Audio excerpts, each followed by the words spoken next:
Thank you, Chris. Yes, and then we'll just have to invite me as a participant so I can get the video, but whenever you invite bottom left. And is it under your, like, Stevens? Yeah, just, you have to write your email. Oh, no, I'm happy to do it. It's fun. I've done it a handful of times now. We've got a lot to do. Except for I didn't know we have a different team account. So. Hi. Exactly, it is. Cool, okay.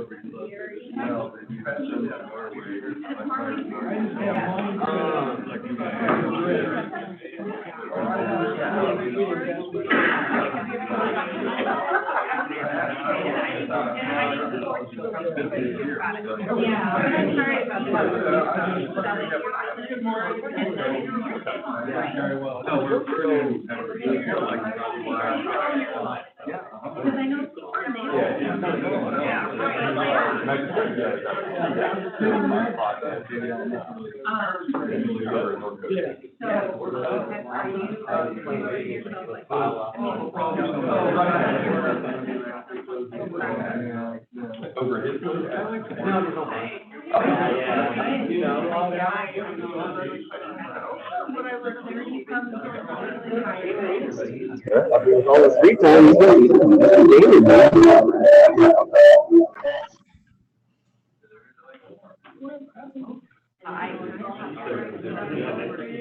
No, I don't. Hi, I'm Martin. Nice to meet you.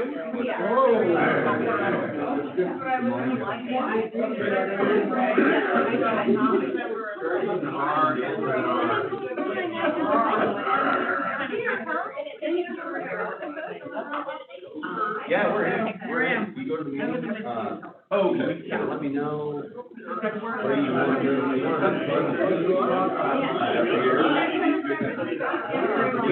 to capture. He usually wants it to capture because that one that captures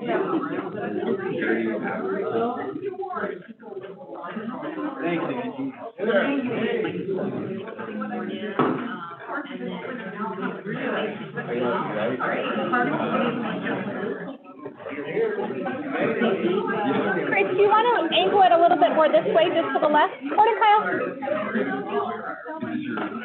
I think that's great.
That's true.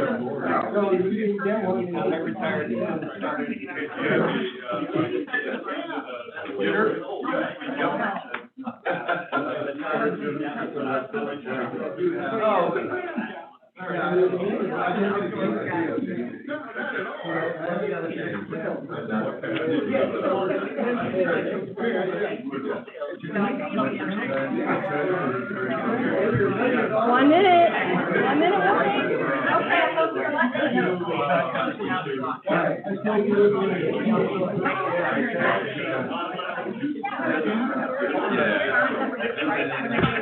1 minute. 27:29. 1 minute to sit down.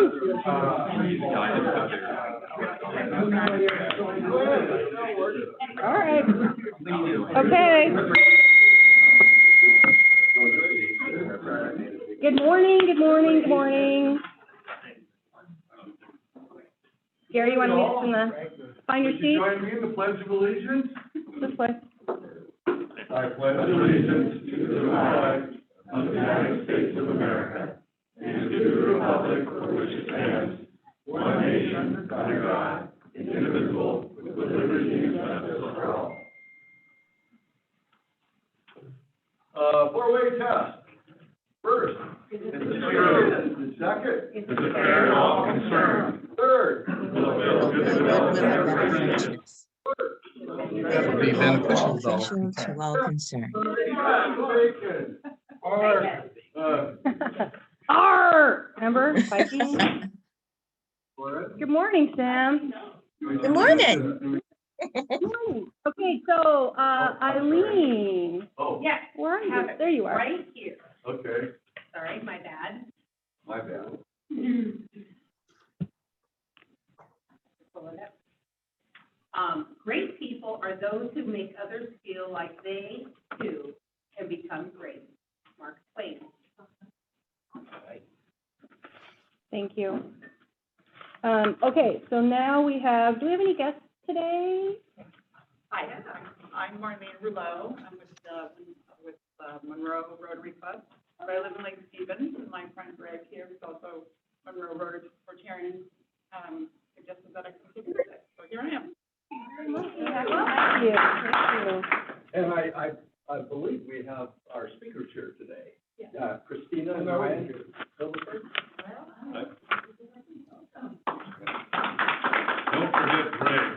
Greg, Greg, the perennial, perennial guest. yeah. Would you like to introduce yourself, perennial? Greg Startup from Rotary Club of Monroe. Thank you. Yeah, it is becoming a habit. And I'd like to introduce Gordon. Gordon Wells, my wife and I also just moved up to Lake Stevens with Lake Forest Park a couple months ago. Ran into somebody at the farmer's market. It was me. Oh, there you go. I didn't recognize you in the club. And, I'm a former Rotarian from the shoreline, and, my wife and I helped with the project down there, so the Lake Forest Club made her an honorary.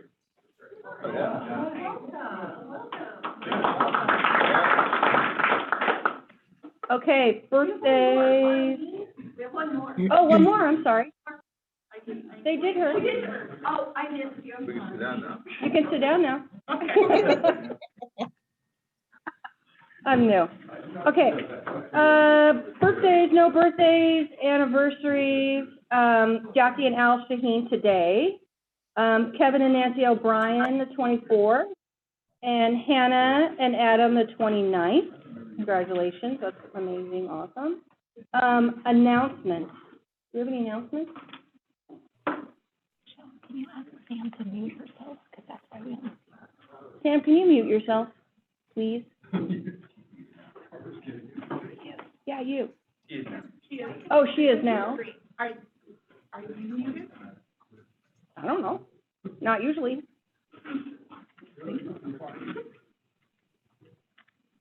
Yeah, Sam's muted. Lance, Yes. I think they may want us to mute. How can you show who else is on there? See this participant, Yeah, click on that. and then see it shows everybody's muted, so. But can we show their image, icon?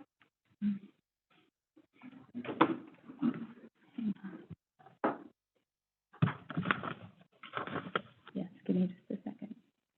Give her one. Okay, so, President's report. Really, the only thing I've got, because everything else is in committees, is what do we want to do with our room? It's been posed, we want to set it up as we usually are in one room with our long tables, or do we want to keep it socially distant? And so I wanted to bring it up to the club, see what you're comfortable doing before we let the school district know. Do we want to take a vote, or does anyone have a comment? I like Okay. the tables the way they are. The way they are? Okay, so let's vote. So He's a foreigner, the 2 rooms, just looking at it, you like the 2 rooms? 2 rooms socially distanced. Do we need to do heads up, 7-up? Okay, Quiet group today. it's a really quiet, this is awesome. Perfect day for this. On screen, we have one vote for socially distanced. Okay, so if you guys on the internet want to vote in the chat, and then let's do, okay, so who's for All right. socially distanced, 2 rooms, tables spaced apart? Like this. Like this, like this? If they're gonna use the chat, I'm gonna leave it up here, so. Okay. Is that the truth? No. By the way, Lance is trying to say that his birthday is July 27th. Happy birthday, Lance. Okay, he might be wrong, because he's not on the list. Okay, and so who wants to go back to the way we normally are, 1 room, long tables? Okay. And then we'll count up online people later. Okay, past president's report, Ken's not here. Treasurer's report. Yeah, so, dues are coming in, thank you very much for everybody who's doing that, dues and your contributions to the Paul Harris. Just out of kindness, you guys, I wanna make it as easy as possible, so I do have the square on here. All you have to do is just wipe the plastic and we'll get you all taken care of. So if you haven't paid your dues, and you wanna do it today, we're ready. Thank you. That's all I got. Okay, secretary's report, Gary. Board meeting on Thursday, August 12th, and back to the just pay your dues. If some of you haven't received your invoice, just let me know and I'll send you another one. I don't know if Ron's on to talk about our membership meeting the other night. Looks like he's in online. He's online. All right, good. Okay. I'm here. Hi, Ron. Okay, Ron, you want to do membership then? Sure. Hello? Hello. Membership, we had a great meeting, Tuesday night, to discuss, the initial discussion was for a possible hybrid club for the members that can't make, all the Friday meetings. So we kind of revamped that plan, and I'm going to do initial plan of just adding 2 evening meetings a month. That was for like a test phase of 6 months at least, just to see how that works before we get into changing our bylaws and doing a bunch of crazy changes on that. So we have another meeting August 19th for the members that are interested in attending majority of those meetings, at our home away from home at Lake Stevens Brewing Company at 5:30. Some of the things we talked about is, making the meetings shorter, allowing some of the other members to run the meetings, to kind of give them a succession planning for possible presidency to step into that position if they want. Make the group kind of a service oriented group, so they would take on a separate project of their own. 2 nights a week, make them, I think we initially said this first and second, third Tuesday, but our meeting place that we had set, they have trivia night there. So the group, when they meet on the 19th, will come up with an actual date that we want to meet. And that's pretty much what I got so far. I think the 19th we'll get everything set in stone, and we'll move forward after that. Awesome, thank you very much. 2 nights a month. It's 2 nights a month, yeah, not 2 nights a week. Oh, Eventually sorry. it'll be 2 nights. Yeah, 2 nights a month. Okay, so let's go to President-elect. Okay, so, we're in the fundraising mode. I know Jim will talk a little bit about it, but we gotta get some garb on and go out and sell tickets. And please come up and get your tickets with Angie right here. She'll sign you out.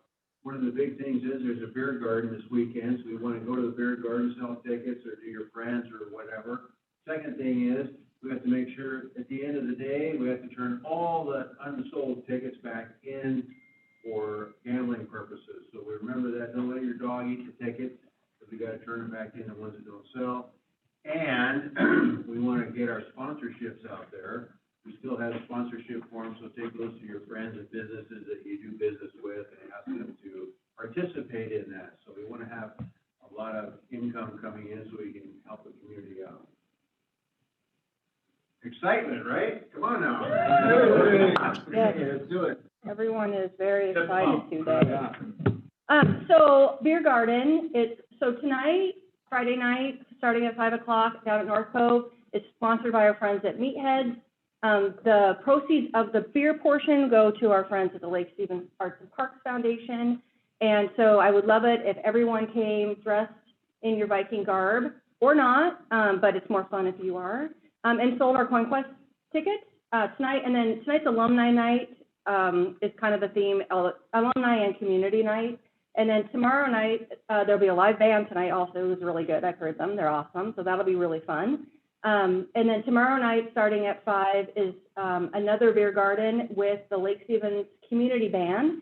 So they'll be playing patriotic themed music, and there's also the boat parade, so our Viking Rotary ship will be in the boat parade, so look for that. But really, I would love it if people showed up at the beer garden in your Viking gear to sell our tickets, because that's our big fundraiser this year. So, thank you very much. Yes, ma'am. So I got these cute little ducks. They're Viking ducks. I bought a couple dozen of them. Take what you want. My thought is that if I sold a $20 ticket, that maybe I would give them a duck. Or if I'm sitting at the farmer's market or something, maybe I'd decorate where I'm sitting. So if you want any ducks, come get ducks. Premium. Yeah, swag. I like it. I like it. Hey, Ron, is there gonna be a firefighters breakfast? I think there is. It's not very well advertised because it was last minute, but I think they are planning on doing something. What day is it? On Saturday, Tomorrow, Saturday, Sunday? like in a few hours? I think it's Saturday, Sunday, but I'm not too sure. Like I said, it was last minute. The union was throwing it together. So, That's where we sold tickets before. yeah. Is Kevin on here? And usually, wouldn't Aquafest have been next weekend if it had been planned originally? It's the last Oh, full there's weekend of July. Yeah, And I think next weekend is it a full weekend? So Yeah. it would be this weekend. Okay, moving on, club services. Thank you to our coffee maker. Thank you, because Keith's not here. Community services, We're good until we need people on the 28th to volunteer at the farmer's market. So we're good up until then, September 28th. September 28th. Other than that, and I'll send out an email. What's that? People's already set, right? That, Not for that day. that's 28. Not for that day. We're good up until then. Did you guys online hear that? That we need people September 28th for the farmer's market? Okay, if you can volunteer, put it in the chat. Okay, moving on, foundation. Mr. Rotary. Great. Okay. International Services, Tracy's She's not not here, but I here. got a report. She apologized for not being here. Sent an email last night with Adopt a Dream newsletter and a request to use $500 international money to support the Linton wildfire devastation up in Canada. Other news, planning a trip in 3 weeks as well as last week of October, first week of November. I would assume that this is IPA. And last week of March, first week of April, there's a chance that I might go the first week in April. Yeah, it's IPA. They supplied the money, they just need a club to apply for it, 5,000 plus the matching 5,000, whatever. Thank you, Gary. Tracy. Okay, vocational services, Interact, Kristen. She's here, hello. Good Healer. morning. There you are. So first time down here in Mexico in a year and a half, and we brought down some donations that we Interact had collected about 2 years ago. So brought down some school supplies. So that was nice. It's very warm here, and the COVID numbers are skyrocketing, so it's a little bit sad. So be safe, everybody. Wow, thank you. Wow. Okay, Scouts, Chris Vallow. Yes, ma'am, Madam President. Scouts are doing pretty well. They are going to go to Woodbed, which is a great education and training for leadership, and they're going to, better leadership, kind of like Rotary, better community. So they're getting geared up for that, and they're getting geared up for camp, and which is coming up right now. So they're going to 2 different camps. I think Meriwether, which is on the Oregon coast, on the ocean side, and then up at Fire Mountain, which is a fantastic camp as well. And that's all I have. That was amazing and so exciting. Everyone's so riled up today. Public relations, Angie. So if anybody has pictures from our progressive dinner, if you could send them to me, that would be great, because I want to get those out as a marketing point, especially if we plan to do it next year. And also just pictures for this weekend, send them my way, and I'll start letting our Facebook page with all this kind of stuff. So where was the progressive dinner at, Angie? So we started off at Marcus's house, and then we went over to Chris and Rachel's. This is on the lake. Yes, so we started it. Progressive dinner cruise. Yes, it was a progressive dinner cruise, and so we started off at Marcus's house, where we had champagne and wine, topped off our drinks, took our drinks and the bottle just in case, on the Marcus's boat, where we went across the lake over to Chris and Rachel's house, where we had additional drinks and fruit and cheese and stuff like that, and sat out and enjoyed the view and had more drinks and some snacks. So Rotarian. Yes, and then we got back in the boat again, and we went over to Jim and Kirsten's house. And, Jim and Kirsten's house first, where we had crab movies and ahi tuna. It was amazing, and more wine. There's a theme here. Yes, there is, and I don't know, and at least one bottle of wine traveled with us on the boat each time too, and we were topped off before we got back onto the boat.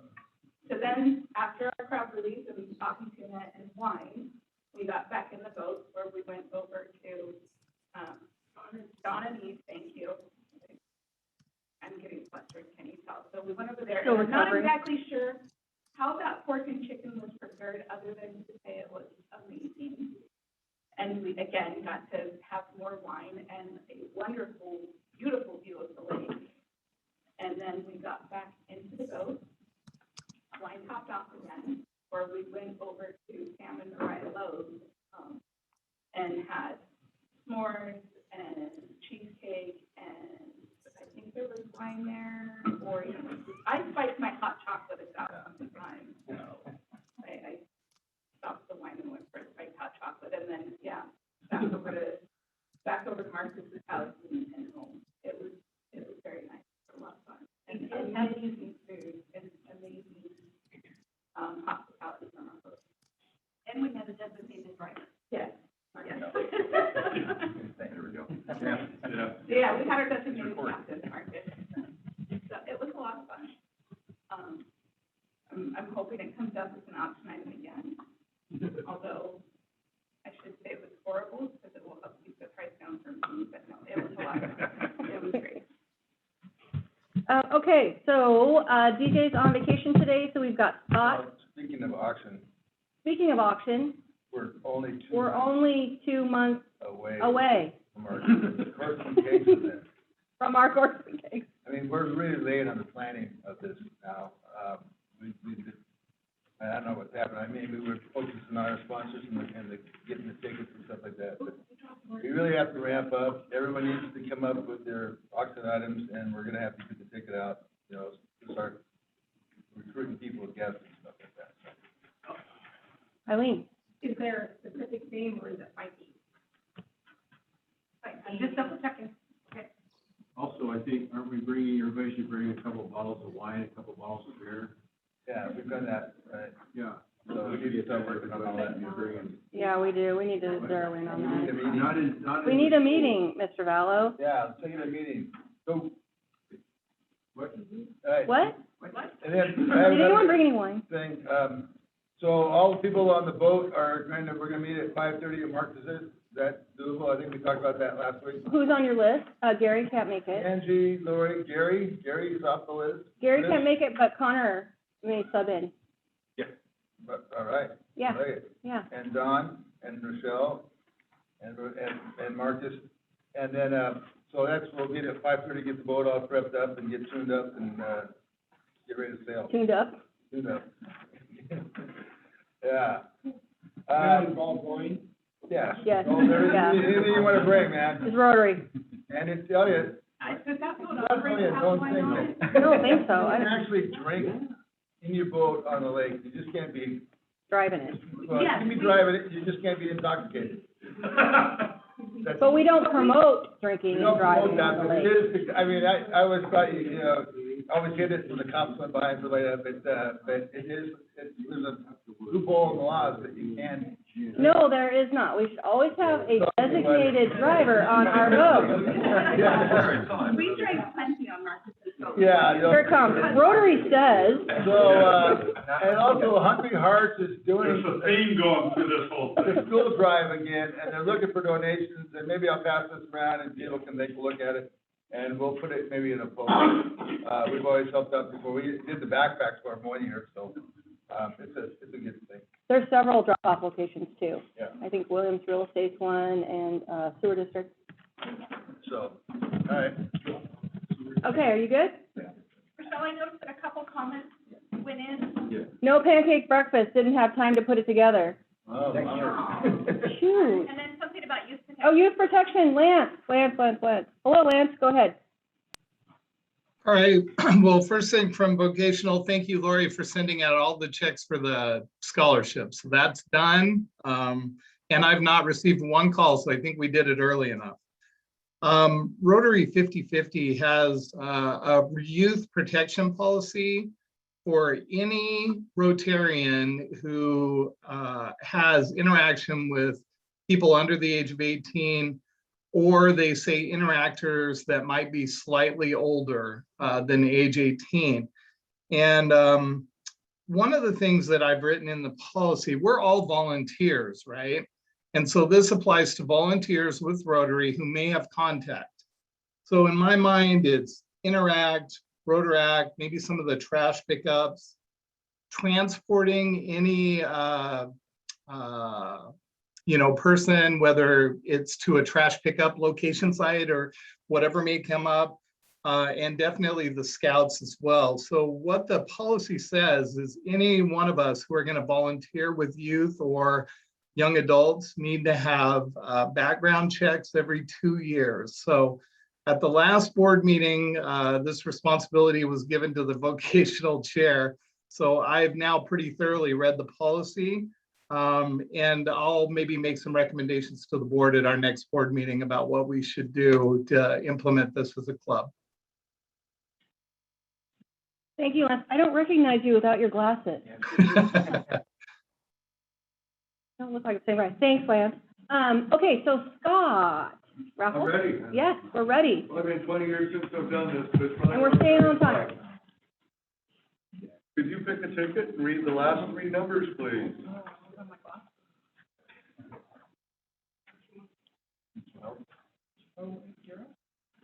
Let's see here. I see 230. 230. 230. We have a 230. Wow, so I have to.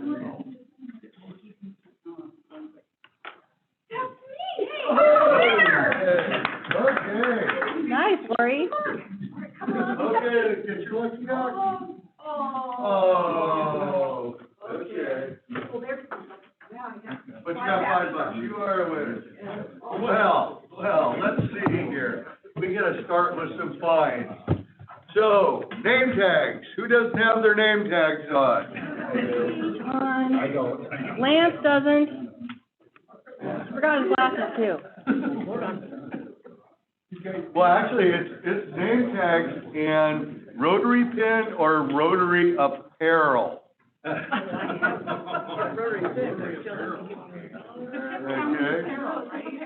Well, yeah, like Jim's Hawaiian shirt there. Okay, that's up in the chat if you've got your pin on or Rotary apparel. Right? I didn't hear the flash. Yeah, 100%. Well, yeah, no flags for you.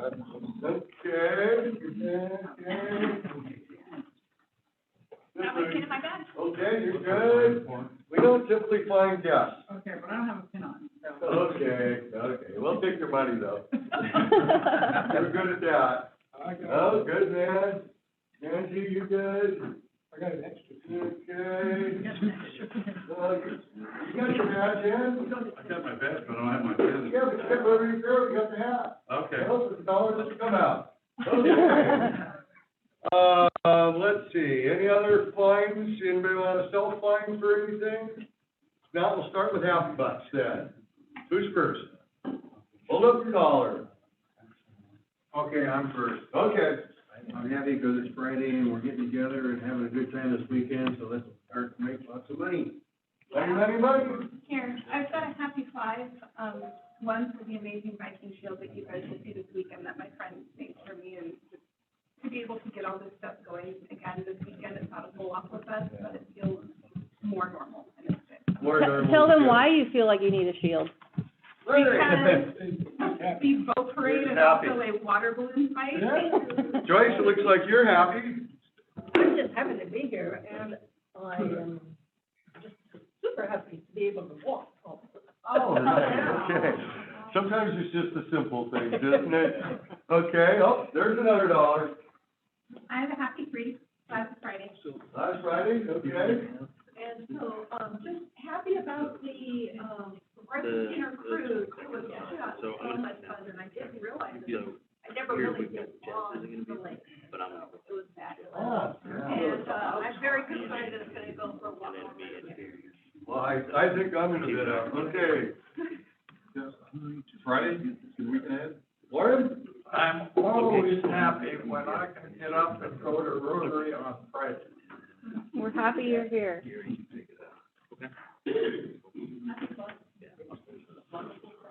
Wonderful Friday, okay.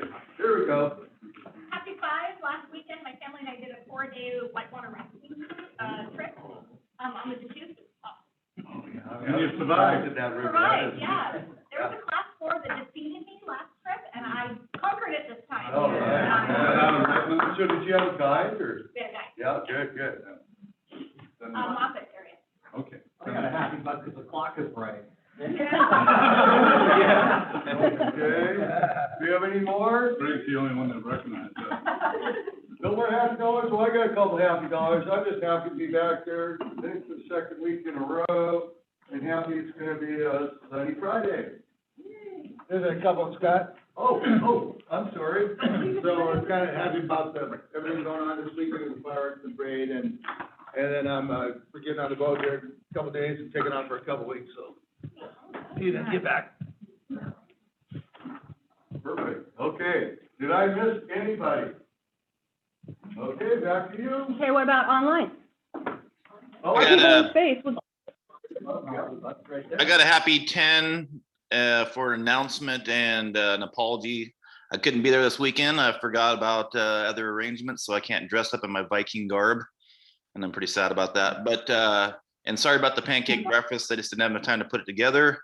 But I have an announcement that our celebrity fire chief will be a celebrity bartender at Meatheads August 5th from 6 to 8, I think, and all the tips will go to the food bank. So, and he said he'll pour them heavy. Rotary Vikings are gonna be celebrity pourers up there too. The date is still TBD, but that's another reason to make sure you guys get awesome Viking garb so we can be celebrity pourers. Thanks, Ron. Sean, do you wanna do your happy buck? Yes, I put in $10 of happy bucks. Just happy to be able to get back to meetings after a year and a half of, well, being in other meetings.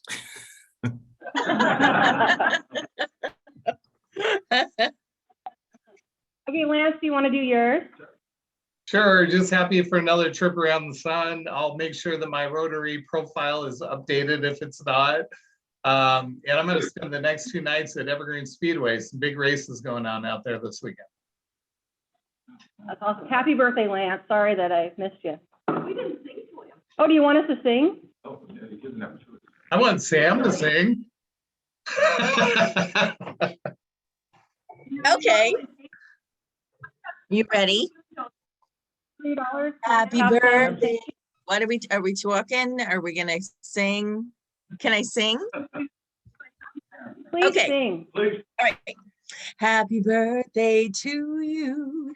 Happy birthday to you. Happy birthday, dear Lance. Happy birthday to you.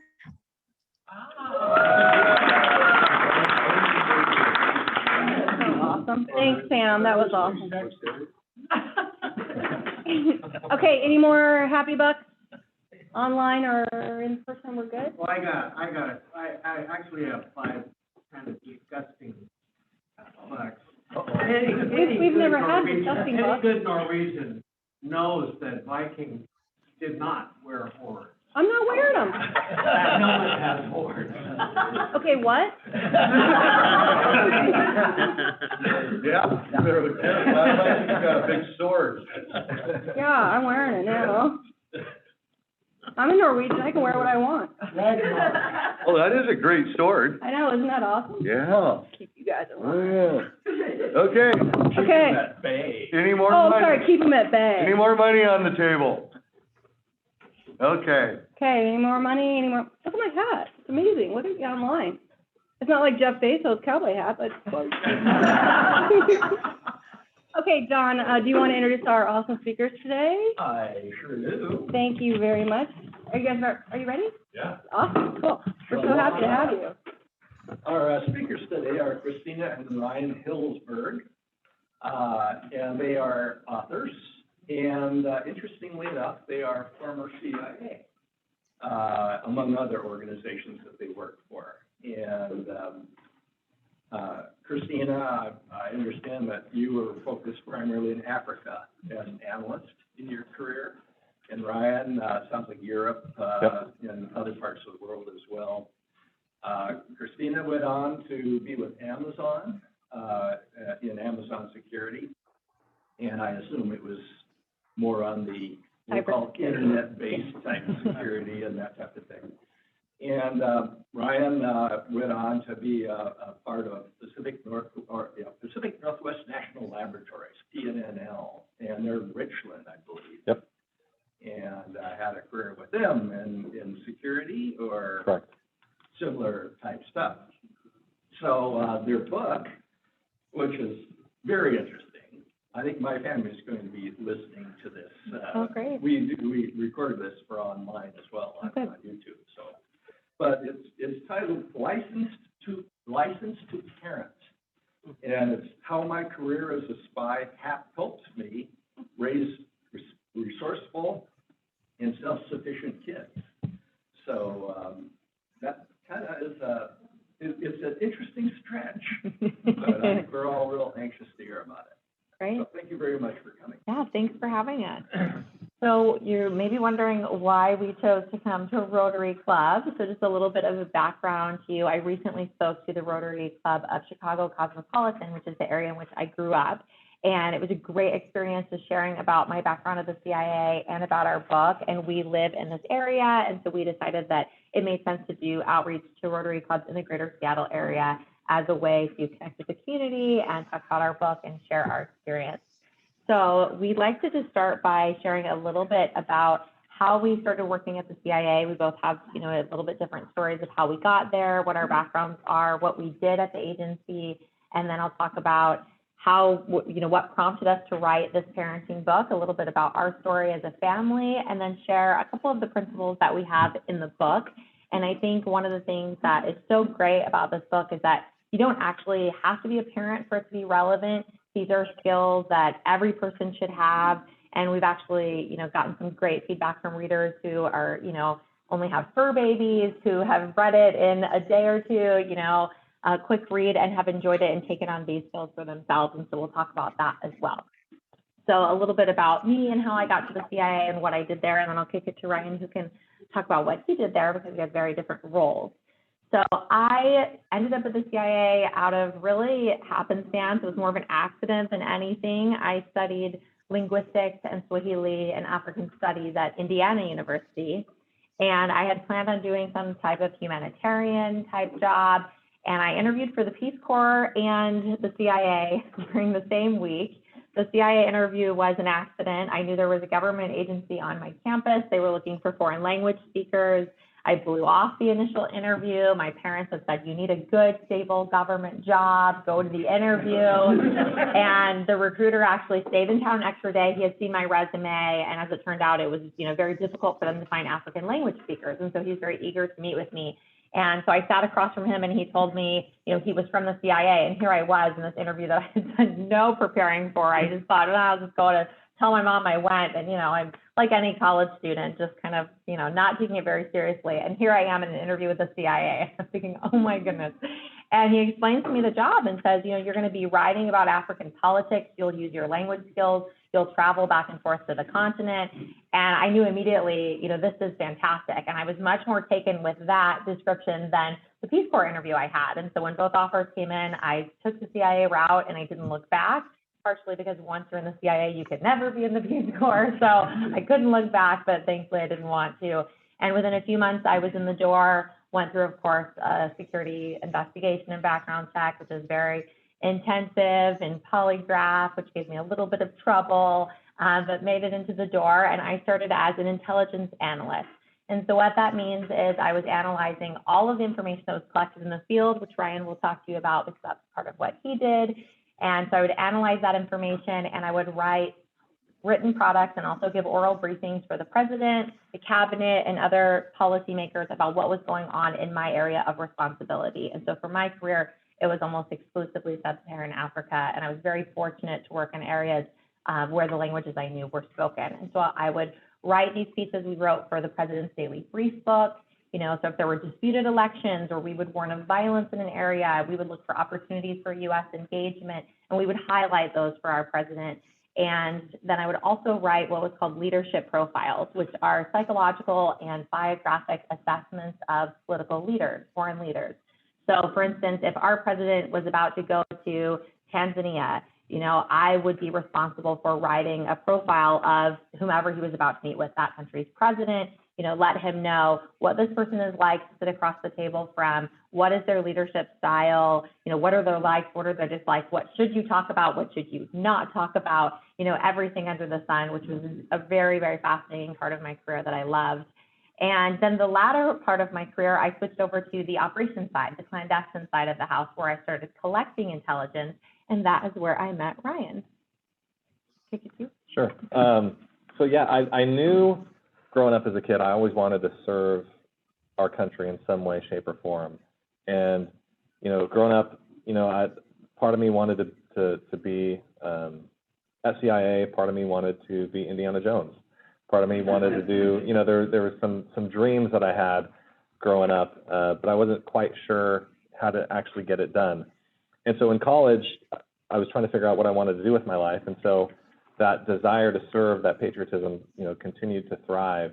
And so I ended up applying to CIA, Secret Service, FBI, DEA, ATF, U.S. Marshals, basically every type of intelligence or law enforcement agency that the U.S. has. And the first two I heard back from were actually CIA and Secret Service. And CIA was my number one choice. And so I continued down that path with them, and that was during my junior year of college. And by the time I graduated my senior year, I had done a lot of the background checks, the polygraph, the psychological assessments, et cetera, that Christina had talked about.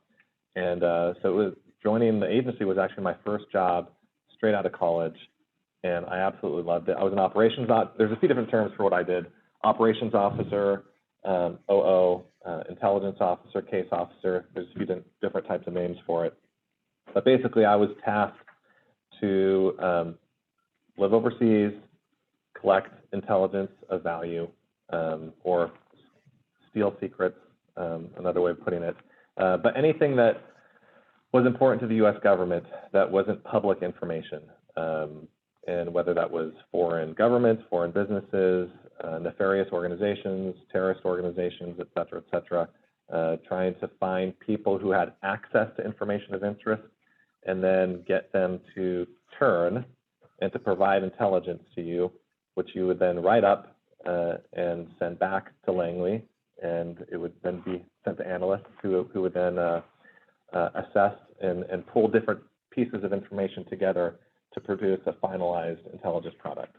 So that's sort of what I did. I did the bulk of my tours in Europe, a little bit in the Middle East and Asia, but primarily Europe. And I speak French, Danish, and Portuguese. So we met when we were on a field tour, and I was doing the clandestine work as well. And Ryan actually was already a parent at the time when we met, had 3 kids from a previous marriage. And I noticed right away that he was parenting differently than I had seen. You know, this helicopter style of parenting has become very prevalent in our culture today. And I was picking up on a few things where he was giving his kids a lot more autonomy than I was used to seeing. And I was making all these mental notes like, okay, you know, that's fine. The train has already left the station. But if we get married and have kids, like, I'm going to do this differently. You know, I'm not going to let my 6-year-old on a motorcycle.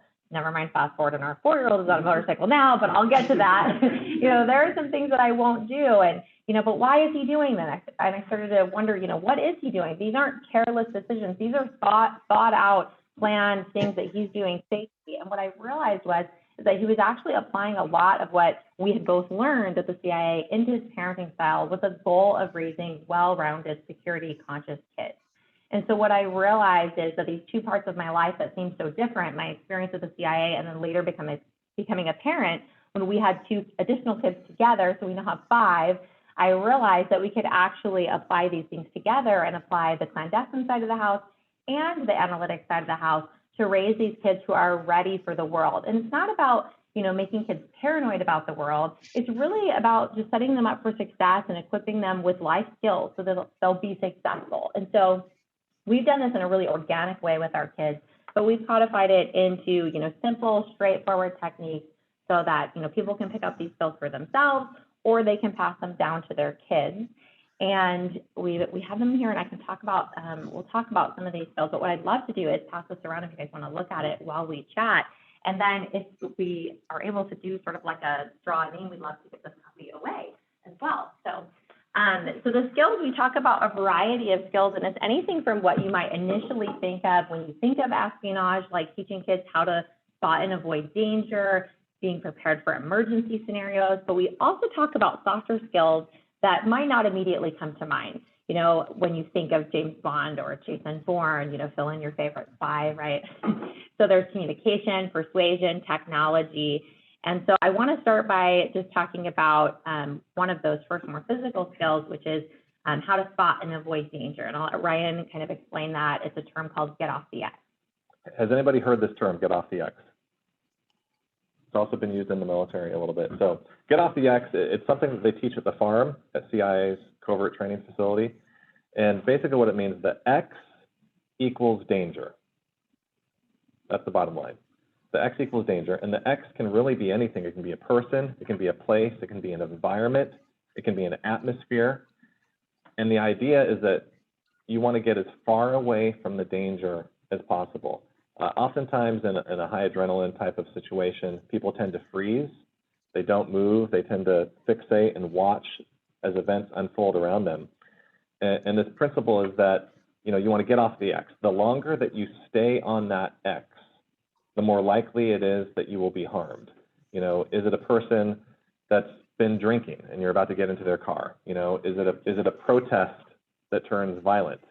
You know, maybe it's at a movie theater or a sporting event or a concert, you know, and there's an active shooter. Get off the X is actually such an important concept, and really it's the precursor. So I'm the director of corporate security for CGen currently. It's a biotech company in Basel. And the concept of get off the X is really sort of like a precursor to active shooter training. Has anyone heard the phrase run, hide, fight in terms of active shooter? So there's a reason why in active shooter training, that the first thing they do, the first thing that they tell you to do is to run, because running is the only thing that gets you away from the X. And when I first became a father, you know, one of the sort of nerve-wracking things that I realized was, and especially as my kids continue to get older, especially in the teenage years, is that I wouldn't be around to protect them 24 hours a day. I'm at school, they're at work, they're hanging out with their friends. And so I wanted to make sure that I instilled and taught my kids some principles to keep them safe for when I'm not with them, so that they could use their own critical thinking skills and understand and interpret and internalize the situation as quickly as possible to then keep themselves safe and to get home safely, as opposed to getting caught up in a dangerous scenario. And so in its essence, that's basically what it is. Get off the X is moving away from danger as fast as you can.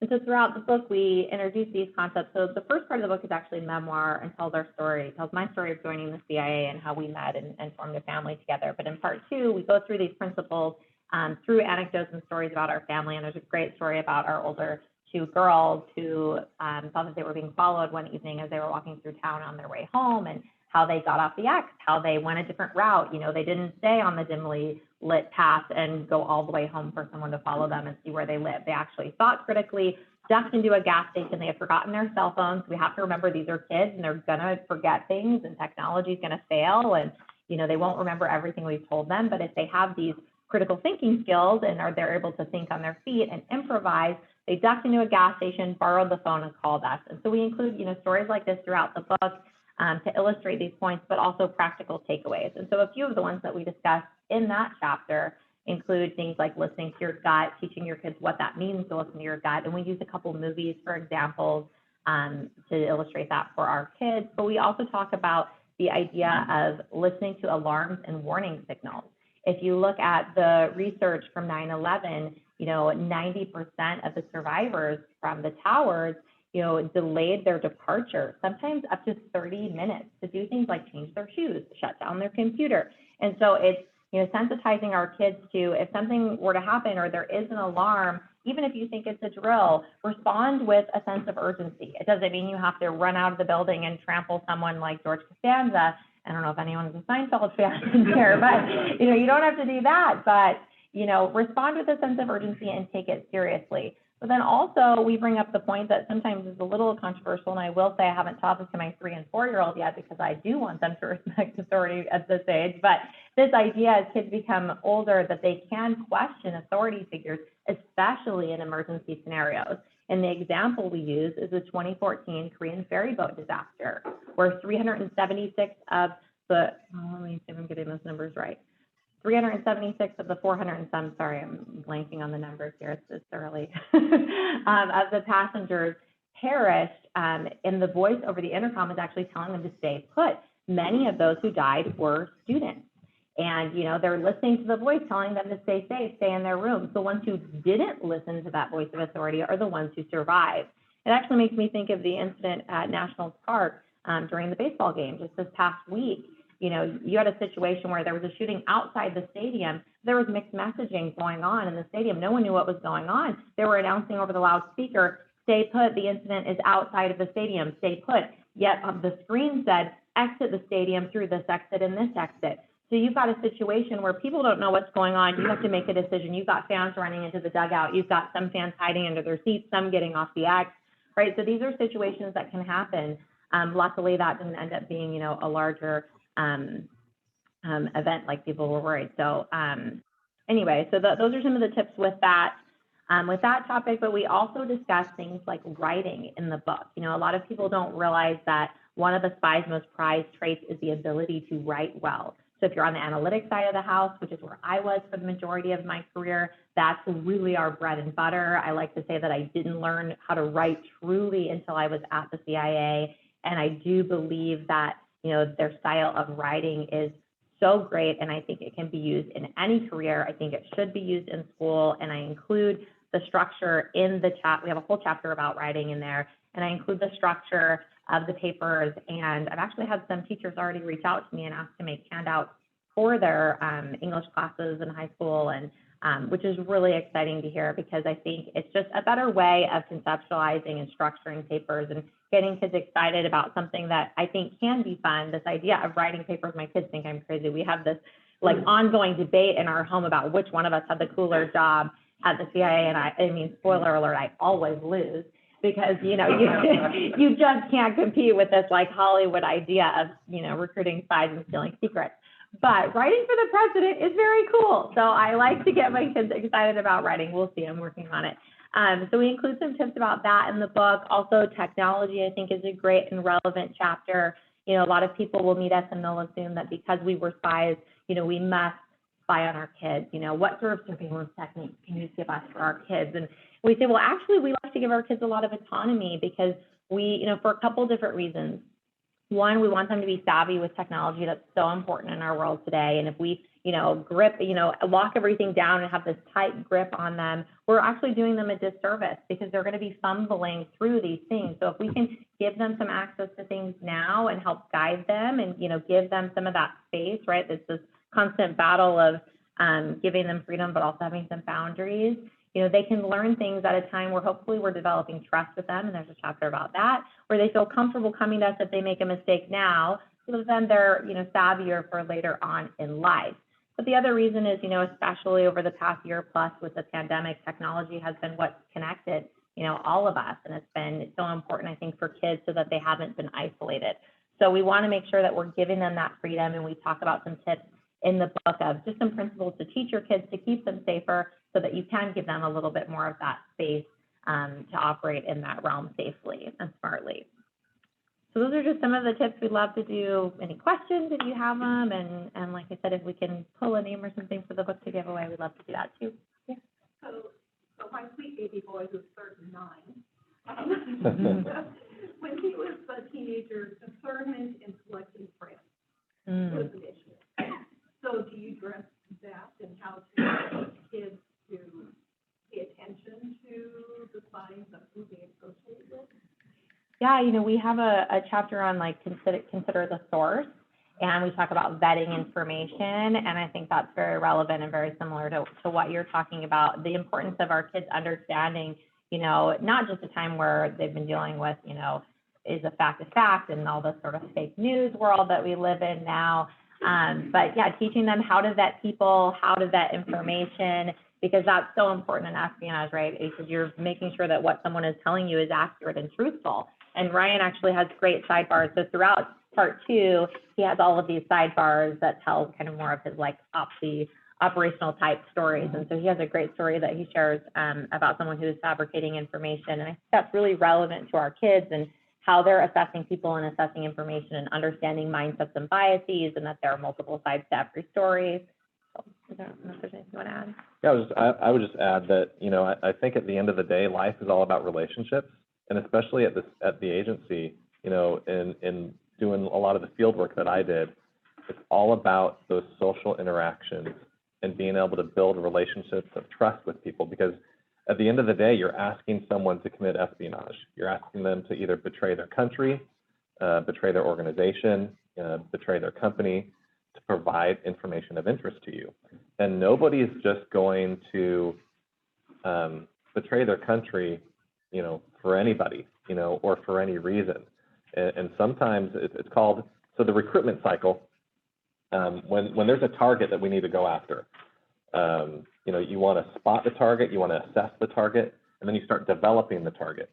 And then you recruit them, and then it's called agent handling. And then if they're no longer of value, then you terminate the relationship. But in that developmental stage, it's so important to build trust. And a lot of what we talk about in the book is not just building trust from an agency perspective, but also building trust between parents and their kids, but then also kids and friendships, and being able to understand, you know, people's value, people's worth, but then also your own worth and your own value, and how building relationships and those connections is really, at the end of the day, what everything is about. And that's, I can truly speak to that at the agency, because you know, you have to have those types of skills and that type of discernment to really have a successful career there. sounds a lot like, the lessons are very applicable to teenagers. But, what would you say would be the, kind of the ideal age for children to kind of start using the principles that you convey in the book? So we've actually started, so our kids range right now from 3 to 18. And so we actually start some of these things at age 2. And so some of them we talk in the book, the way that we introduce them becomes, you know, more sophisticated with age. So, you know, one of the chapters is about preparing for emergency scenarios. And, you know, we introduce that idea to our kids when they're 2 years old with an adventure bag, which is basically, you know, a toddler version of a survival bag, but we involve them in the process and we sit down and they're a part of making it. Everything that goes into it, it becomes, you know, their Indiana Jones bag that they take on hikes. And then as they get older, it becomes a more sophisticated emergency bag that we then call a go bag that we think all adults should have, you know, ready to take from their home, also in their cars.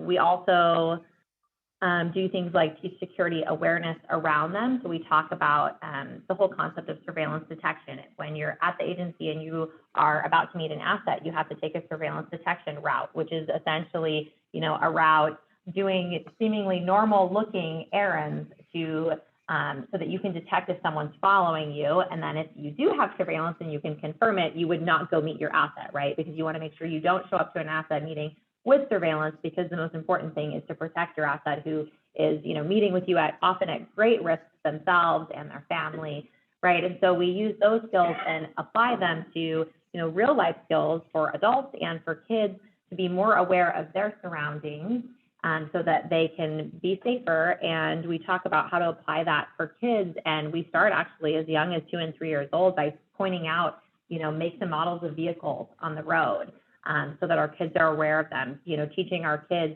you know, how to memorize physical descriptions of people. And there's a great story, and I don't know if you remember where it was. It's just been in the past year where, just a few months, I think, where there was a road rage incident where a vehicle was shot at and there were multiple kids in the car, and it was the 11-year-old who memorized the license plate of the shooter. And that is the reason why they were able to track the person down and arrest the suspect, which is just so impressive. And that's exactly what we want for our kids. And so we start these skills, you know, actually started with our son when he was 2, because Ryan had gone for an oil change and our son was with him and he started crying and pointing out the window. We have a black Chevy Suburban, and someone was driving away in a black Escalade. And, you know, he didn't know the difference. And I mean, it looks close enough for a 2-year-old. And he starts crying and he thought someone had stolen our car. And that's when we started pointing out, you know, and you can start with your own cars, and that makes it fun because we started with, oh, you know, oh, there's daddy's car, spot daddy's car on the road. And then you tell them what daddy's car is called. And, you know, of course we have teenage drivers now too, so that gives us more options for cars, and you can, you know, start adding to that. So a lot of these skills, you know, you can start young. And I think when you do it that way, and you make it fun and adventurous, it becomes less intimidating and more empowering. And you also just realize that your kids are so much more capable than you thought. And even someone like me, who's naturally more of an anxious person and was fully comfortable being a helicopter parent, you find that you're more comfortable giving your kids this freedom because you've seen what they can do. So like I said, my son is on a motorcycle now. So there you go. But the reason why we do that, we talk about it in the book, Motorcycles, as a way of thinking through alternate transportation. You know, think of any sort of post-apocalyptic movie where people are trying to get out of Dodge and there's a gridlock, you can't get anywhere in a car, and then someone, you know, zooms around in a motorcycle and that's how they get out of Dodge, right? So we talk about it in that context in the book, but we also think it's a great way to make kids well-rounded. And that's one of the themes throughout the book, because in espionage, you have to be well-rounded to be able to make connections with people and build rapport, to build that relationship of trust, to ultimately recruit them to spy for you, right? But it works the best in cases where you are genuinely making a connection. And that was something that Ryan was just so fantastic at, and something that I noticed about him from the beginning. And one of the reasons why he's so fantastic at it is because he's one of the most well-rounded people I know. He bakes bread from scratch. He can go from talking about, you know, Julia Child's cooking recipes to medieval knives. He shoots archery. He rides a motorcycle. He speaks multiple languages. So, I mean, you can imagine it was very easy for him to woo me from the start. But, you know, these are skills that he was instilling, you know, to his kids. You know, I met his 3 kids, and they were 6, 8, and 9 at the time. and they could shoot bow and arrow. They were all riding motorcycles. They were like making their own purchases in the store. And I'm like, who are these kids? Like, they're cooler than me and I'm almost 30. Like, what's going on?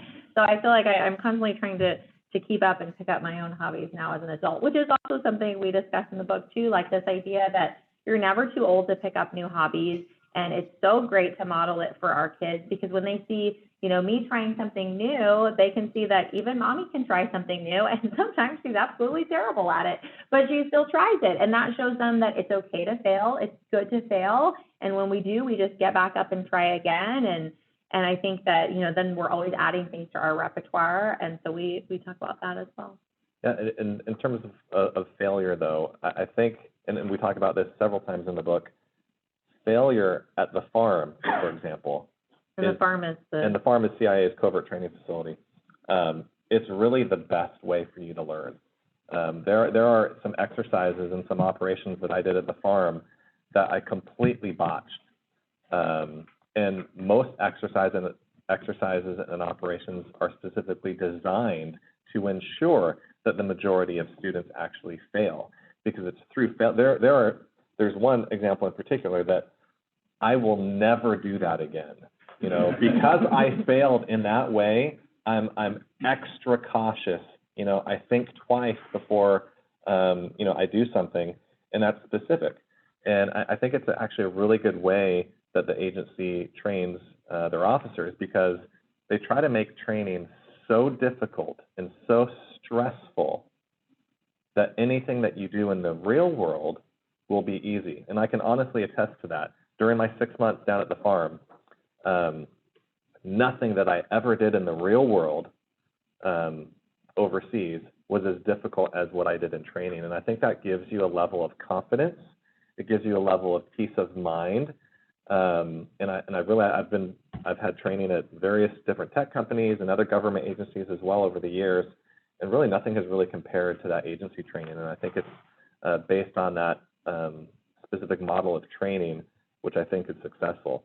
And then something else to what Christina was saying too, you know, what we also try to impart in the book is the importance of how real life espionage actually works.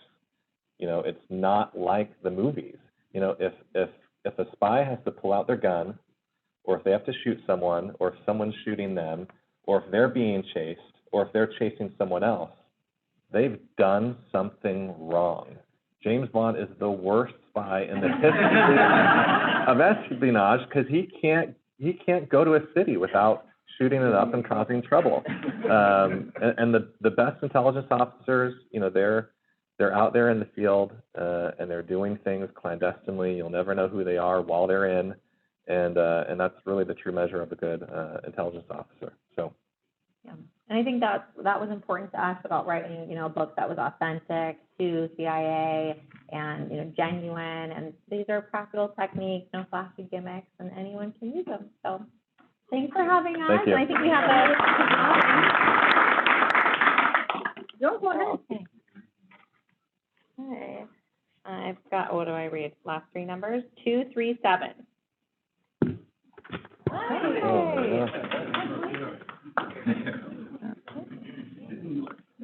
Thank you so much. So how can we purchase copies of your book? Yeah, so the book is available wherever books On are sold. Amazon. It's on Amazon, and you can learn more about us on my website, ChristinaHillsberg.com, and there are also links to online booksellers there as well. Barnes and Noble, Target. At Barnes and Noble. Thank you very much. Hello. Hello. What's the title of the book again? Hello. Lake Stevens Education Foundation, as a thank you for your presentation. Yeah. We'll get that right over. Thank you. Thank you so much.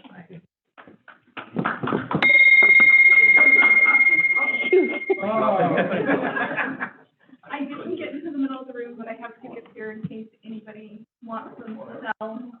I'll also be around all weekend, so if you decide to use tickets or you sell all them and you need more, just drop me a line and we can meet up to find tickets. I carry large quantities around. Thank you. So, Do you guys online hear that? So Angie has I'll send tickets. out an email to you. She's got CoinQuest tickets. She's gonna send an email out, but if you want to pick yours up, you can coordinate with her, or she'll have them here every week too. You guys can pick them up and sell. We've got 5 for 1 or 1. Okay. See you later, you guys. Thanks for joining us. Yeah, it was really fun. So 1 ticket is 5 or 5 Okay, how do we? It's just, everybody was not.